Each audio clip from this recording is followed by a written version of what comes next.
Mesdames et messieurs, chers auditeurs, chers téléspectateurs, merci de nous avoir accueillis chez vous pour ce numéro consacré aux relations entre les pouvoirs publics et les médias. Le paysage médiatique au Tchad de 1960 à 1990 a été très étriqué. Il n'existait que des médias publics qui ne faisaient que la propagande politique du gouvernement. Mais depuis les années 1990, une autre figure plus médiatique a vu le jour, d'où la prolifération des médias privés. Eh bien, si la libéralisation politique et médiatique des années 1990 a amené des changements dans la manière dont l'État entend s'impliquer dans le secteur des médias, l'autorité politique y demeure un acteur important.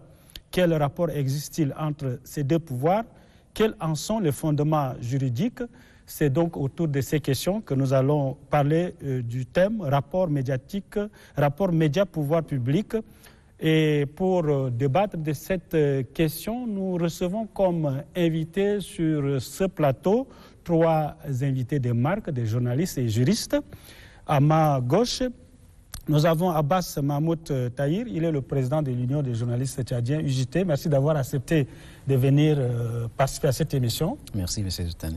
À ma droite, nous avons un juriste, docteur, il est enseignant-chercheur à l'université de N'Djamena, docteur Ngabo Djaa. Merci d'avoir accepté également de venir nous éclairer un peu sur cette question. Merci de l'opportunité. Et à l'extrême gauche, nous avons Abdraman Barka, qui est le directeur de publication du journal Le Quotidien Le Progrès, mais il est aussi le PCA, le président du conseil d'administration de la maison des médias du Tchad. Monsieur Abdraman Barka. Je ne suis pas directeur de publication du Quotidien Le Progrès depuis le début de l'année. Voilà, c'est rectificatif et c'est une information pour vous, chers auditeurs et chers téléspectateurs. Nous revenons donc sur le sujet qui nous réunit aujourd'hui. Quelle brève analyse faites-vous de l'espace médiatique tchadien? Je me tourne vers le président de l'Union des journalistes tchadiens pour... Merci, M. Zoutani. Comme tu l'as dit dans l'introduction, si on prend l'histoire du Tchad de 1960 à 1990 et de 1990 jusqu'à aujourd'hui, on peut dire que le paysage médiatique a connu un grand changement quantitatif et qualitatif. Aujourd'hui, avec les statistiques de la HAMA, on se trouve avec dizaines de radios privées, associatives, communautaires, commerciales, confessionnelles, etc., de journaux et même de télévisions. Avant 1990, c'était seulement le média public. Donc, il y a un grand changement. Aussi, le pays a connu des lois qui régissent le média privé après la conférence nationale souveraine. Donc, on peut dire en un seul mot que le Tchad a connu un grand changement dans le domaine de médias. Nous avons un paysage médiatique rempli de radios, de télévisions. Mais Abdraman Barka, en tant que président du conseil d'administration de Maison de Médias, vous avez, au cours d'une rencontre de présentation de vœux, il y a cela quelques jours, peint pratiquement l'espace médiatique en noir, parce que tout simplement, les médias tchadiens traversent des moments difficiles. Est-ce que vous pouvez nous rappeler qu'est-ce qui fait qu'aujourd'hui, les médias tchadiens ont du plomb dans l'aile? Je ne peux pas parler d'un tableau noir ou pas, je ne sais pas si c'est l'expression, mais c'est la situation actuelle des médias que nous avons portée au public en général et aux autorités de manière spécifique pour que chacun prenne conscience et l'intègre dans le processus actuel de la transition, quitte à y apporter des réponses pour l'amélioration des conditions de travail et de vie des journalistes et des médias, quitte à l'intégrer pour que cela accompagne, dans l'optique d'accompagner le processus en cours. Parce que on dit que les médias sont le baromètre de la démocratie, la presse de manière générale. c'est aussi le support de la démocratie, parce que si vous ne communiquez pas avec le peuple, vous êtes en rupture avec le peuple, vous ne pouvez pas dire que vous êtes en démocratie. Si le peuple ne peut pas s'exprimer également, vous ne pouvez pas vous dire que vous êtes en démocratie. Oui. Et depuis toujours, les médias, d'abord, les moyens de communication ont été toujours recherchés par les dirigeants. En Afrique, nous avons eu les crieurs publics, nous avons eu après, par la suite, les écrivains publics, etc., etc. Quand la colonisation était arrivée, il a trouvé le moyen de joindre les deux. Il y a un moyen de communication, la radio, et pour le cas d'Indiamena, par exemple, il fallait amener Brazzaville, une radio. La diffusion se faisait au marché, au grand marché, donc au marché central, et c'était un relais en quelque sorte aux médias, et la transition s'est passée entre notre méthode traditionnelle, de moyens de communication traditionnels, et le médium. Maintenant, la transition s'est effectuée de cette manière où on s'est retrouvé en 1987, pour le cas de la télévision, on a forcé pratiquement pour avoir une télévision à l'occasion de l'UDEAC, l'Union douanière et économique de l'Afrique centrale, du sommet qui se tenait ici. Une radio captée à l'écran, une télévision captée à l'écran pour l'image et à la radio pour le son. Les journaux, c'était le journal privé qui avait existé à l'époque, c'était Sabayoum, en 1980, fondé par le défunt ministre de la Communication médecine. Et depuis lors, on n'a pas plus parlé de journaux. On a parlé de journaux qu'à partir de 89, et c'était pas un journal, c'était pratiquement un almanach, c'est N'Djamena Hebdo, et qui a profité maintenant de l'avènement de la démocratie, avant même que les lois sur la communication ne soient adoptées à partir de 94. Après la conférence nationale souveraine. Après la conférence nationale souveraine, déjà, à partir de 90, N'Djamena Hebdo a commencé à apparaître comme journal. Au sortir de la conférence, maintenant, c'est le Progrès qui a commencé à apparaître en 1993, le 31 août, en tant que hebdomadaire à l'époque, pour devenir quotidien plus tard, en 1998.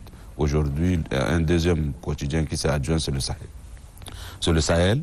Et après, dans la vague des hebdomadaires au sortir de la conférence nationale, on suivi Contact, Observateur, Le Temps, etc. Il y a des journaux qui paraissent et qui disparaissent. Voilà, et ensuite il y a des journaux qui paraissent, disparaissent, Le Phare, etc. Donc, mais les plus anciens ont gardé le rythme malgré des difficultés, autres, ils ont résisté jusque-là. Est venue ensuite, à partir de 96-97, la vague des radios privées, associatives et communautaires. Il n'y avait pas à l'époque, à la création, après Dia FM, FM Liberté, et était arrivé Ngato un peu plus tard, Ngato FM, qui était la seule radio commerciale. Parce que radio communautaire permettait aux radios associatives et communautaires là d'éviter de payer certaines taxes. Donc, les radios associatives, la radio commerciale était restée Ngato FM uniquement. Mais même la limitation à ce qu'à leurs propres activités ne les bloquait pas de faire de l'information. Donc, elle produisait au-delà, excusez-moi, des paramètres qui sont fixés par les cahiers des charges. Donc, ils entrent en réalité pas dans un média, ils sortent des périmètres de radio thématiques pour entrer dans le périmètre des radios ordinaires, c'est-à-dire les radios commerciales. Donc, aujourd'hui, ces radios-là, par le truchement de ces petits évitements, participent, il faut le reconnaître, au développement du pays, même parfois là où la radio nationale n'atteint pas le public, elles sont là pour diffuser, pour relayer parfois même relayer le programme de la radio Tchad, ouais. Donc rendre aujourd'hui un plus grand service que tous les médias réunis. Il faut le reconnaître que les radios jouent un grand rôle dans notre situation actuelle où le pays a besoin de porter le message plus fort et retrouver le message également de la population pour le développement. Merci M. Abdraman Barka pour la genèse de l'espace médiatique tchadien. Vous l'avez si bien dit, l'ancêtre des médias tchadiens, c'est bien la radio qui a commencé à émettre d'abord, relayer les programmes de la radio de l'Afrique équatoriale française qui émettait depuis Brazzaville, que vous l'avez dit, en 1953. Et à partir de 1955, la première émission radio à partir de N'Djamena, c'est donc en 1955. Et progressivement, l'espace médiatique tchadien a évolué. Et aujourd'hui, docteur Ngabo, il faut reconnaître que nous avons beaucoup de radios, nous avons beaucoup de télévisions, nous avons beaucoup de journaux. Mais en termes de contenu, quelle appréciation faites-vous? Je crois que je rappelle que vous êtes journaliste, vous êtes juriste. Ancien vous journaliste. Avez deux casquettes en tout cas, pour avoir travaillé pendant quelques années dans un journal de la place. Merci. Je crois que depuis la démocratisation du pays, le pluralisme médiatique est devenu une réalité. Nous avons un certain nombre de médias, de radios, de télévisions, publiques et privées, qui contribuent énormément donc, au service public de l'information.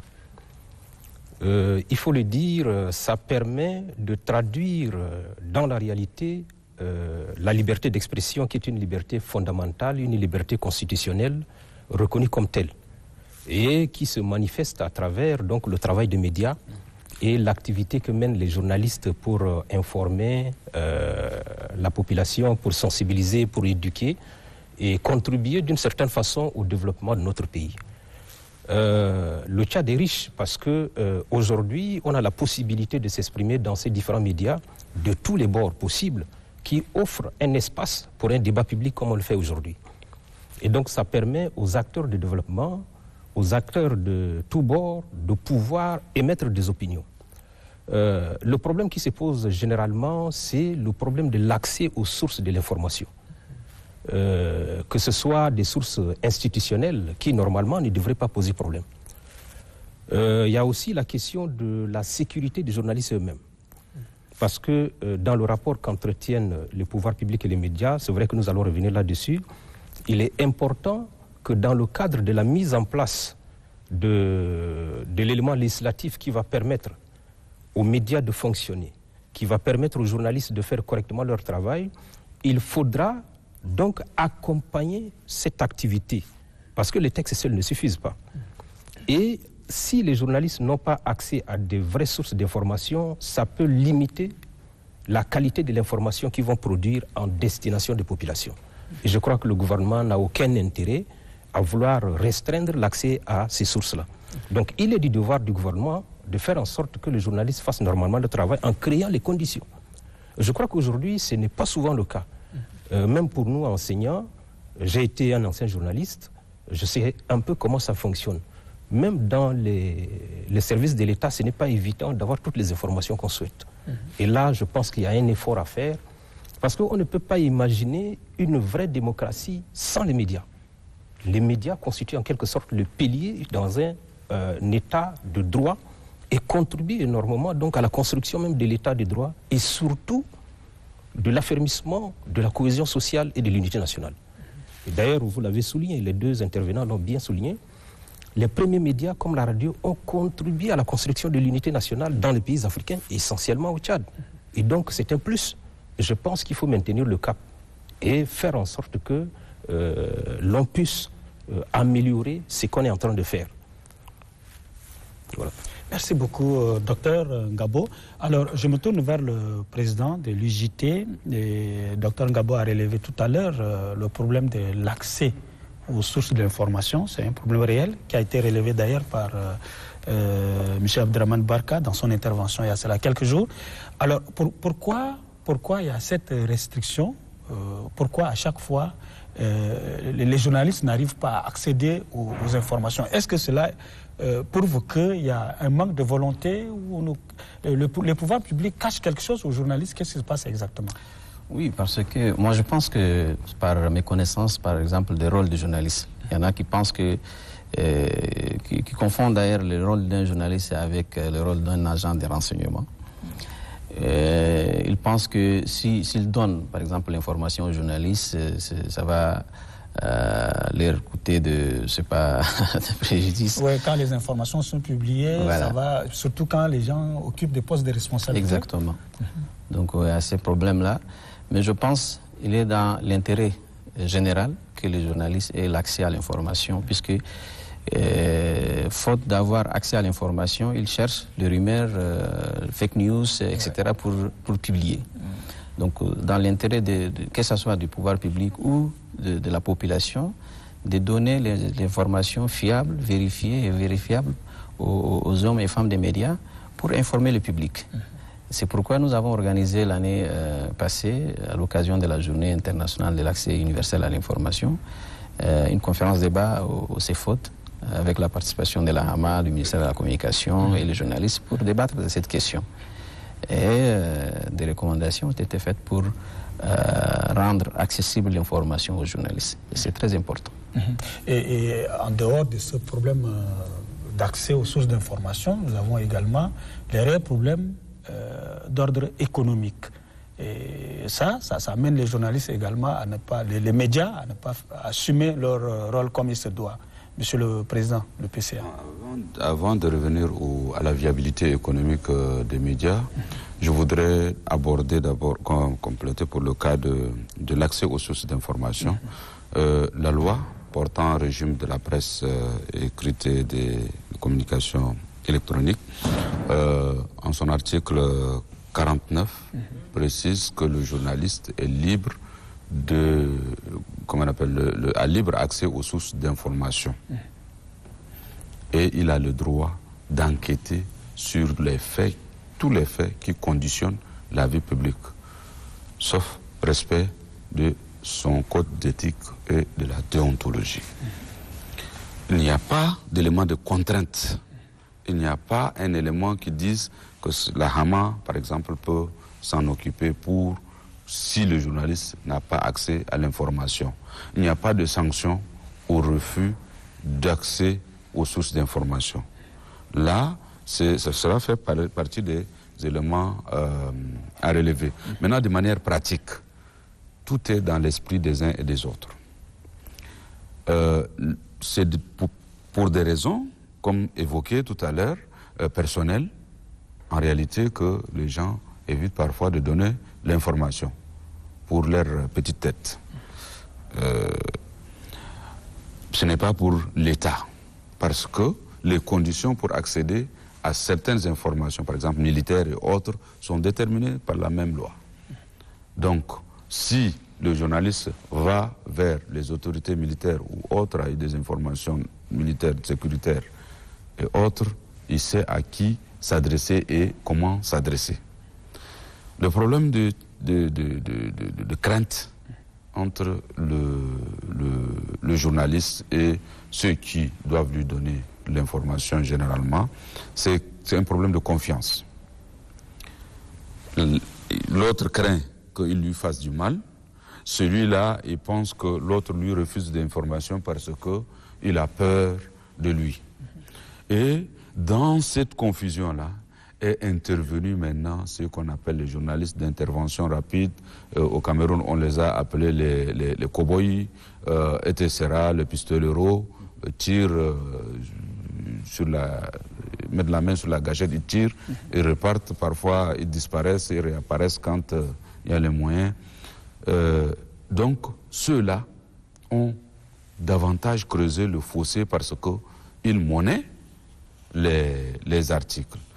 Quelqu'un te donne l'information, même si tu dis ta part ou tu dis la part de l'autre, tu fais intervenir l'autre, il faut que tu respectes ce qu'il t'a dit. Il ne faut pas modifier, adapter parce qu'on veut lui faire du mal. Prochainement, on ne peut pas avoir accès à l'information. Mais cela ne justifie pas pour autant que les gens puissent refuser des informations officielles, qui parfois ils donnent à d'autres institutions parce qu'ils sont obligés. Mais aux journalistes, ils ne donnent pas. On suit ces informations qu'on cherche dans les réseaux sociaux, parfois dans les médias internationaux.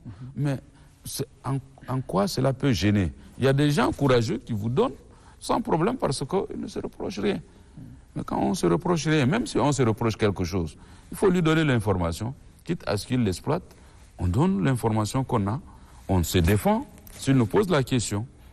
Et le journaliste n'est pas juge, le journaliste n'est pas policier.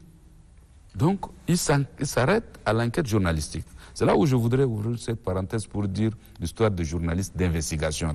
Le journaliste d'investigation, pour moi, ça n'existe pas. Ici, dans la loi, vous avez vu qu'on a cité l'enquête journalistique. Il y a une enquête journalistique qui prend en compte des paramètres précis et donne la parole à tous ceux qui sont accessibles. Mais les journalistes d'investigation dont on parle généralement, c'est des articles clés en main qu'on vient, on vous donne, vous portez votre nom et c'est tout. Oui, est-ce que ce n'est pas la situation financière, effectivement, la situation économique et financière a forgé les choses. Il y en a qui sont venus juste pour se faire de l'argent, ils ne se le cachent pas, quels que soient les moyens. Donc ceux-là sont dans la catégorie dont je vous parle. Il y a ceux qui, les GIR qu'on les a appelés, viennent dans un média. Parfois c'est des bénévolats à durée indéterminée. 3 ans, 4 ans, on dit qu'il est stagiaire. Cela ne se fait pas. La loi la limite à 1 an pour ce qui est des journalistes formés, pas plus. Et quand il y a la viabilité économique, quant à la viabilité économique elle-même, elle est causée par ce que, par exemple, pour le cas des journaux, on n'a pas assez de lecteurs. Il y a un problème de pouvoir d'achat des citoyens pour accéder aux journaux.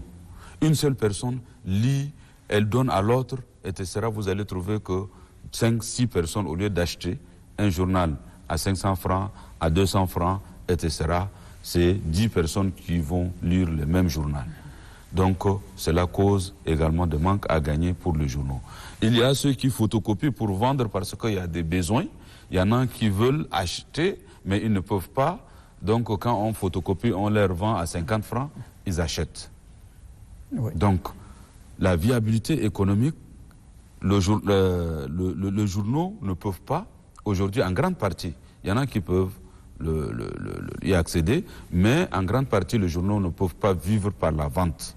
Or, la publicité, aujourd'hui, contrairement à d'autres pays qui ont fixé pour les organismes publics et privés des taux dans leur budget pour la communication dans les médias, pour, disons, la musique, pour la culture, etc.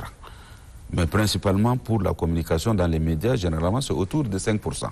C'est ce qu'on appelle, par exemple, on peut intégrer dans l'aide indirecte.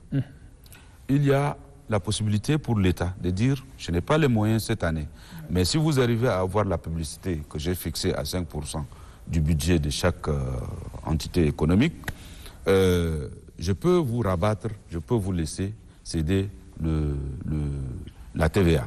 C'est l'aide indirecte. L'aide directe que l'État doit, parce que c'est une obligation légale. Oui, l'aide à la presse, c'est annuel. À la presse privée, l'État doit verser annuellement. Or, cela ne vient pas depuis 10 ans, cela n'arrive pas. C'est pour cela qu'on a attiré l'attention de l'État.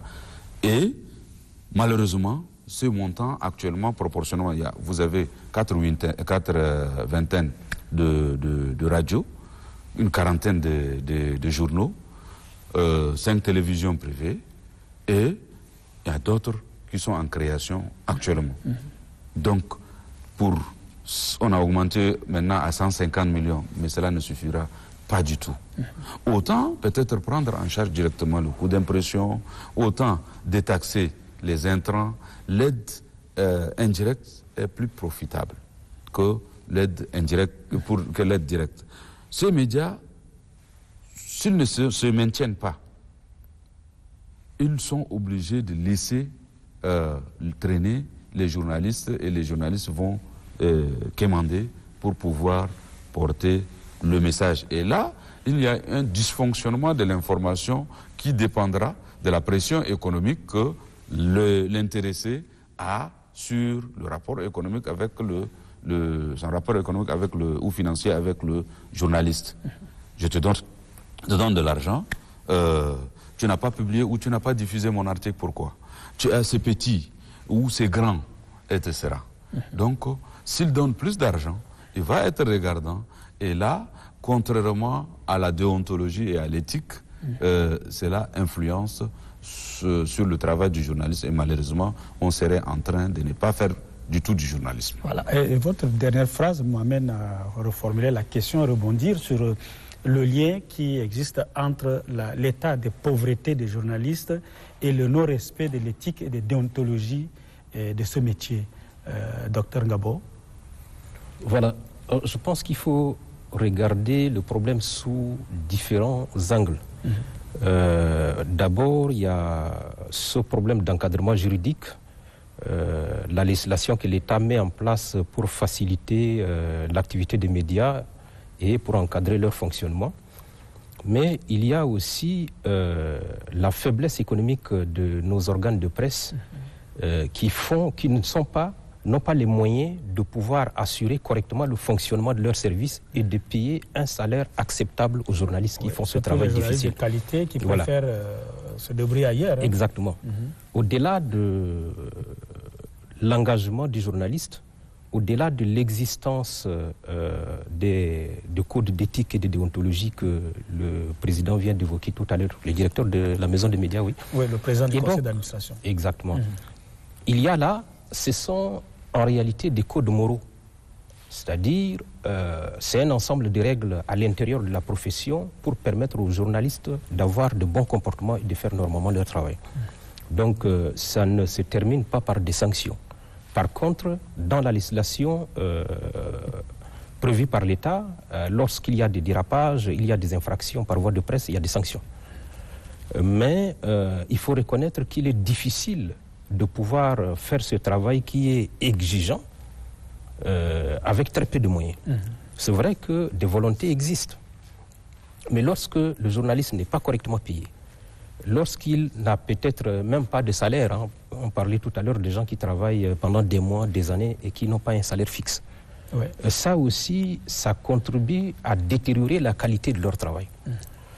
C'est pour ça que l'État devrait normalement intervenir pour accompagner les médias. On est tous conscients qu'il y a un rapport donc, de positionnement entre les pouvoirs publics et les médias. Il y a un rapport d'influence et il y a aussi la recherche de l'équilibre. Mais au-delà de tout ça, il faut que les pouvoirs publics s'assument pour pouvoir donner les moyens aux journalistes. Ça ne veut dire pas les influencer. On peut, à travers les exemples qui ont été donnés tout à l'heure, la publicité, en incitant par exemple le secteur privé à offrir plus de publicité aux médias.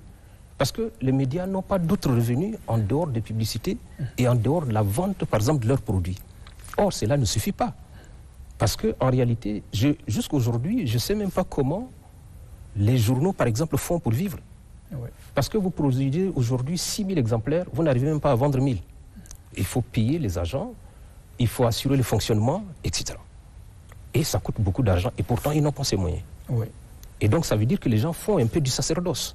Et c'est pour ça qu'il faudra, dans ces conditions-là, passer par la réduction des taxes. Peut-être même pour des médias qui viennent de naître, il faut peut-être pendant quelques années ne pas prélever des taxes pour leur permettre de s'organiser, de s'asseoir et pouvoir avoir les moyens de commencer à faire un travail de qualité. Donc moi je pense que les responsabilités peuvent être situées à plusieurs niveaux. Au niveau de l'État et également au niveau des journalistes. Le fait de ne pas avoir de moyens ne justifie pas qu'on puisse se livrer à des pratiques qui sont contraires à l'éthique. Parce que c'est un métier qui est fondé sur des valeurs morales. Oui. Le respect de bonnes mœurs, le respect de l'ordre public. Donc il y a des limites. Au-delà du fait qu'on a dit tout à l'heure que la liberté d'expression est une liberté essentielle qui se traduit par l'exercice donc de l'activité des médias à travers la liberté de presse. Mais il y a des limites. Il y a des choses qu'on peut faire, il y a des choses qu'on ne peut pas faire. Et donc, moi, je pense également qu'il y a une question de choix. S'il y a des gens qui ne peuvent pas être capables de faire ce sacrifice-là, je pense qu'ils n'ont pas leur place dans les médias. Ils peuvent aller faire autre chose. Parce que là-bas, on est censé être au service de la société. C'est ce qu'on doit comprendre. éduquer, informer, il faut donner la bonne information. Parce que lorsque les gens ont des doutes sur vos attitudes, sur vos comportements, l'information que vous véhiculez n'est pas bien reçue. Et ça peut avoir un impact négatif. Or, on a dit que les médias constituent donc au renforcement de la cohésion entre les gens tous ces petits problèmes que nous avons. C'est par voie des médias, et ça aussi les hommes politiques le savent très bien. Même quand ils cherchent à influencer les médias, ils savent très bien que sans les médias, ils ne peuvent pas porter plus loin leur message. Oui. Et donc, c'est des canaux qui sont vitaux pour eux. Et ils doivent également prendre en compte cette dimension pour que les médias chez nous soient viables. Quelle que soit la situation, Monsieur le Président, les journalistes doivent assumer leurs responsabilités morales vis-à-vis du public. Alors, qu'est-ce que vous faites au niveau de l'Union des journalistes tchadiens, par exemple, pour amener les journalistes à comprendre la nécessité de respecter l'éthique et de la déontologie, de ne pas se laisser emporter par ces situations économiques qui les amènent à devenir des mendiants, entre guillemets? Bon, ce que l'UJT peut faire, c'est d'abord former les journalistes dans le cadre du respect de l'éthique et de la déontologie, puisque c'est notre code. Nous, les journalistes, nous-mêmes, nous avons édité ces codes en 2003, je pense, 2003. Et voilà, former les journalistes sur le respect des codes d'éthique, c'est essentiel, mais aussi chercher à améliorer les conditions de travail des journalistes, surtout les patrons des journalistes, de donner des contrats en bonne et due forme aux journalistes, puisque tout à l'heure le PCA de la Maison des médias a parlé de journalistes à durée indéterminée. Oui, des stagiaires éternels. Voilà, des stagiaires pour des années. Hein. Ouais. Donc il faut donner des contrats pour mettre fin aussi au phénomène de journalistes d'intervention rapide, qui certains n'ont même pas de rédaction, qui usurpent les titres de journalistes. Et aussi inciter les journalistes à respecter. C'est vrai, il n'y a pas de sanctions, comme dit les juristes, en ce qui concerne le code, c'est moral. Mais nous avons aussi la loi. La loi sur la presse, la loi sur l'exercice même de métier de journaliste. Oui. Mais il faut de nous-mêmes, il faut qu'on respecte notre code d'éthique, puisque c'est la valeur de notre métier. Si les journalistes sont dans les chantages, l'escroquerie ou dans le pratique qui ternissent l'image de notre métier, c'est le métier tout entier qui est vraiment victime. Donc l'UJT, c'est une organisation qui défend les intérêts moraux et matériels des journalistes, mais aussi veille sur le respect de l'éthique et de la déontologie. Est-ce que le problème ne se pose pas aussi en termes de niveau, de formation? Je pose oui, c'est pourquoi j'ai commencé d'abord par la formation. C'est vrai, notre métier est ouvert à tout le monde. La loi existe. Un historien, un juriste, un économiste. La loi tchadienne, par exemple, existe Bac+D dans n'importe quelle spécialité. Et avec 2 ans d'expérience, tu as droit à la carte de presse. Mais même si le métier est ouvert, mais il faut le minimum pour exercer ce métier, c'est-à-dire à travers la formation. Ouais.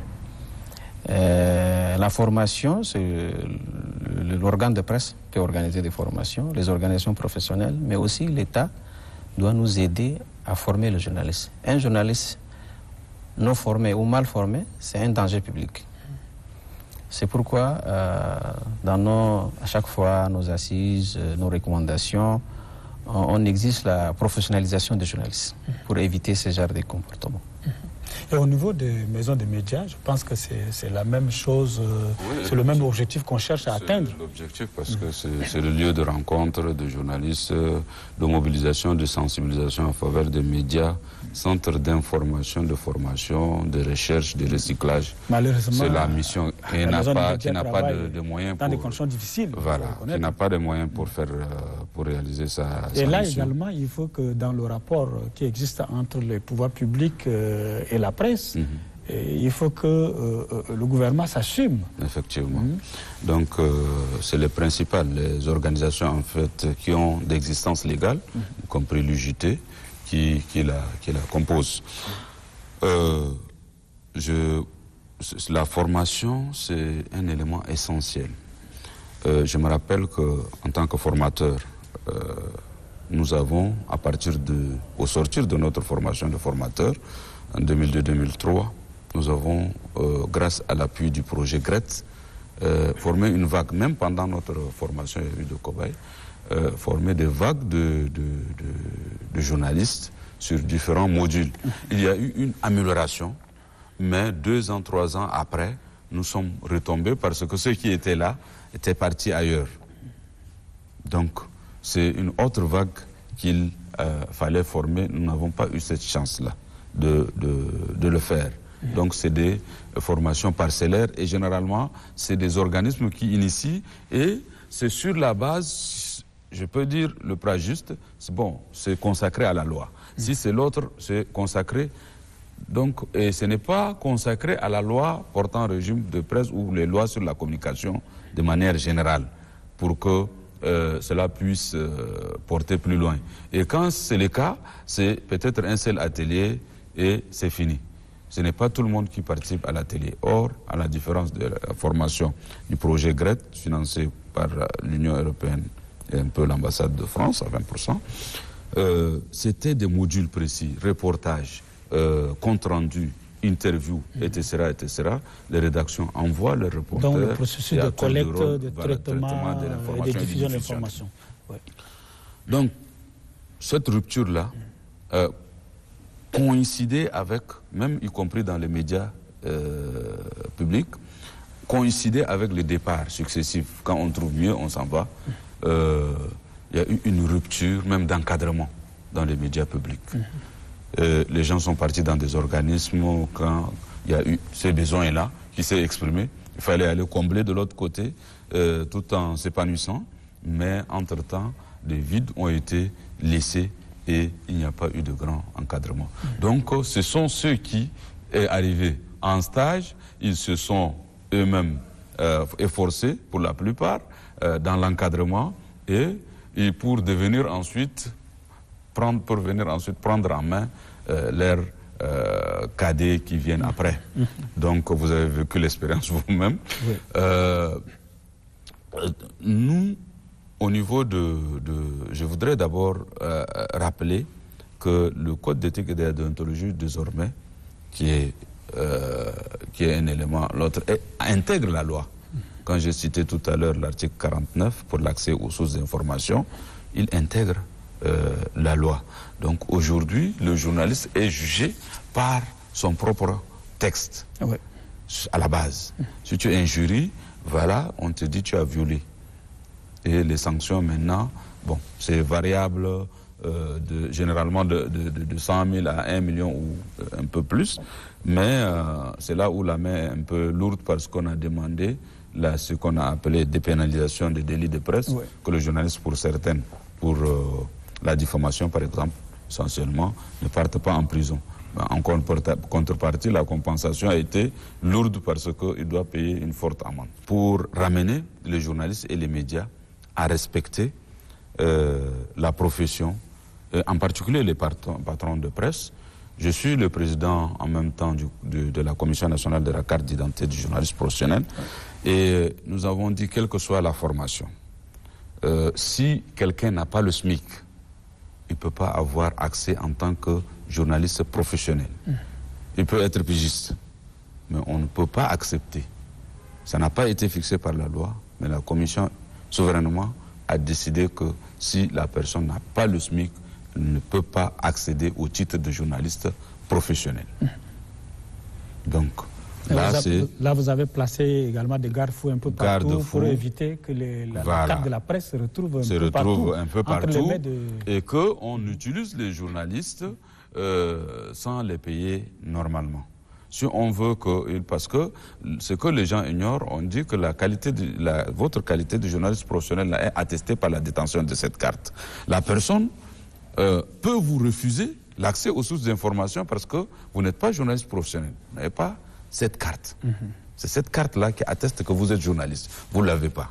Donc, la personne est libre de vous refuser. Mais tant que vous l'avez, vous pouvez la brandir pour qu'il vous donne accès aux sources d'information parce que dans la loi, il est précisé les conditions qui l'accompagnent, les conditions aussi bien pour l'accès à la carte et les conditions qu'elle permet d'y accéder. Et quand on parle de rapport entre les pouvoirs publics et les médias, on parle en termes de législation, en termes de réglementation, mais aussi de répression. Et au Tchad, les délits de presse sont dépénalisés depuis 2010, je pense, depuis 2010. Mais cela n'a pas empêché que les journalistes soient arrêtés et mis en détention pour des motifs, comme vous avez dit, des motifs divers, dont la diffamation, par exemple. Alors, comment on peut expliquer ça? Bien. Dans la loi, c'est vrai que la loi n'a pas impliqué les journalistes. Mais elle dit ceci, on a pris dans d'autres lois qui ne sont pas toujours forcément, il y a des aspects qui ne sont pas forcément mauvais. On dit que si votre diffamation provoque un effet immédiat, c'est-à-dire je diffame tel ou j'injurie tel, et que le gars, y compris sur vous, vous l'injuriez et vous attaquez, il attaque le journal ou il attaque les gens dans la rue ou les gens l'insultent dans la rue, c'est avec un effet immédiat. Là, c'est le flagrant, c'est là entre, si c'était la loi générale, c'est un flagrant délit. Parce que cela a provoqué directement une situation. Mais cela ne concerne pas tous les aspects de la diffamation. Cela ne concerne pas tous les aspects de l'injure. Il faut que cela provoque d'abord une situation concrète et immédiatement. Donc, je crois qu'il y a une nuance à ce niveau, même si la main est lourde de par la loi, parce que la diffamation, la dépénalisation n'est pas gratuite. Si vous demandez à ne pas aller en prison, nous, on veut protéger le public. Pour que vous n'ayez pas, comment on appelle, un sauf-conduit pour insulter tout le monde, pour attaquer tout le monde gratuitement. Pour assurer le public, maintenant, vous allez payer des amendes. Aujourd'hui, paradoxalement, si on emprisonne un journaliste, ça fait crier. Oh, il est en prison, le journaliste est en prison. Mais si on vous frappe de manière pécuniaire, c'est plus lourd. C'est plus lourd si on dit à un journal, on sanctionne un journal de payer par exemple 1 million de francs CFA. La peine est plus lourde que la prison pour le journaliste. Mais c'est notre demande, c'est la demande du secteur, de la profession. Je crois qu'il y en a qui ont attiré l'attention déjà sur ça, y compris Puis Ndiaye et autres qui ont participé au débat, y compris aux États généraux. Donc, c'est des sanctions pour protéger le journalisme, mais des sanctions qui sont parfois lourdes proportionnellement à l'écrit du journaliste. Parce qu'on peut passer autrement. On peut passer par le droit de réponse. On peut passer par la rectification, le rectificatif donc. On peut aller vers la Hama, amener le journaliste lui-même, s'il reconnaît que c'est faux, à rectifier et à présenter. Il y a toutes ces possibilités de conciliation, tant qu'elles peuvent être utilisées, exploitées. Les gens ont parfois, le public lui-même a crainte que quand il entreprend quelque chose contre le journaliste, cela ne va pas aboutir. Donc d'avance, généralement, les gens n'y vont pas. C'est quand ils sont vraiment, au fond, choqués, on injurie sa famille, on injurie son épouse, etc. Là, ils se plaignent ou ils viennent vers la Hama. Oui. Mais généralement, pour les petites diffamations et autres, ceux qui le savent, ils exercent leur droit de réponse ou leur droit de rectification. Oui, et docteur, quel constat vous faites justement du contenu de certaines informations qui prêtent le flanc, qui donnent l'occasion aux gens de porter plainte puisque le journaliste, il a le droit, mais il a aussi le devoir d'informer en respectant les textes. Je pense qu'il y a un mécanisme de régulation qui existe déjà, que ce soit au niveau de l'État ou bien au niveau des journalistes eux-mêmes. Mais ce qui est important, c'est que le journaliste doit savoir que l'exercice de son activité est encadré. Même si aujourd'hui on peut considérer la dépénalisation donc des délits de presse comme étant une avancée, ce n'est pas suffisant. C'est-à-dire qu'il faut qu'il y ait une sorte d'autocensure, hein, je mets ça entre guillemets, dans le milieu des médias. C'est-à-dire que certaines informations, certaines informations qui sont de nature à nuire à la réputation des gens, à porter atteinte à l'honneur, à la dignité des personnes, devraient être contrôlées au niveau des médias eux-mêmes, pour éviter que ces informations, une fois diffusées, ne puissent être considérées comme une injure, comme de la diffamation. Parce que dans la diffamation, il y a deux éléments. Il y a cet élément objectif, le fait même d'imputer des faits précis à une personne et il y a également l'élément subjectif qui est la volonté de nuire. Parce que ça peut se manifester, on peut observer, on peut comprendre que dans cette diffusion, il y a la volonté de nuire. À partir de ce moment, il faut que ce soit puni. Et c'est pour ça que la loi punit ceux qui, dans l'exercice de ces métiers-là, se livrent à la diffamation, à des injures. Le journaliste peut faire de manière professionnelle son travail sans porter atteinte à l'intérêt des gens, sans porter atteinte à l'honneur des individus, en préservant également la vie privée des gens et en protégeant les libertés individuelles. Et donc, sur ce plan, tout à l'heure, on a évoqué la question de la formation, parce que la professionnalisation implique nécessairement la formation des journalistes. Il faut que les gens aient un certain niveau de compréhension pour pouvoir faire de bonnes enquêtes et présenter un travail de qualité et faire de très bonnes analyses. Et donc pour ça, il faut que les journalistes soient accompagnés dans la formation, soit par des organes de presse, d'ailleurs qui n'ont pas de moyens. Et donc dans ce cas, il faudrait que les entreprises privées et les pouvoirs publics puissent le faire pour que nous puissions éviter. Parce que quand les gens sont bien formés, ils font leur travail en respectant les règles et à partir de ce moment, il y a moins d'infractions. Et donc je pense que c'est vers cet objectif-là que tout le monde doit aller. Merci docteur, le temps nous prend à la gorge comme on a l'habitude de dire, mais quand même une dernière question peut-être à vous monsieur le Président, puisque il y a une volonté affichée de la part des autorités de la transition d'aider la presse à sortir la tête de l'eau et en même temps la main est tendue pour que les médias accompagnent réellement le processus et qu'est-ce que vous avez saisi certainement la balle au bon pour revoir un peu, mettre un peu de l'eau dans le vin, comme on le dit. Et qu'est-ce que vous allez réellement faire, puisque vous travaillez en ce moment en commun accord avec CODNI, le comité en charge d'organiser le dialogue national. Qu'est-ce qu'il faut faire réellement pour amener la presse à participer davantage au processus de développement, à l'ancrage de la démocratie dans notre société. Et en 2 ou 3 mots, puisque nous sommes arrivés pratiquement à la fin de notre émission. Je voudrais au passage saluer d'abord la déclaration du chef de l'État lors de notre présentation de vœux.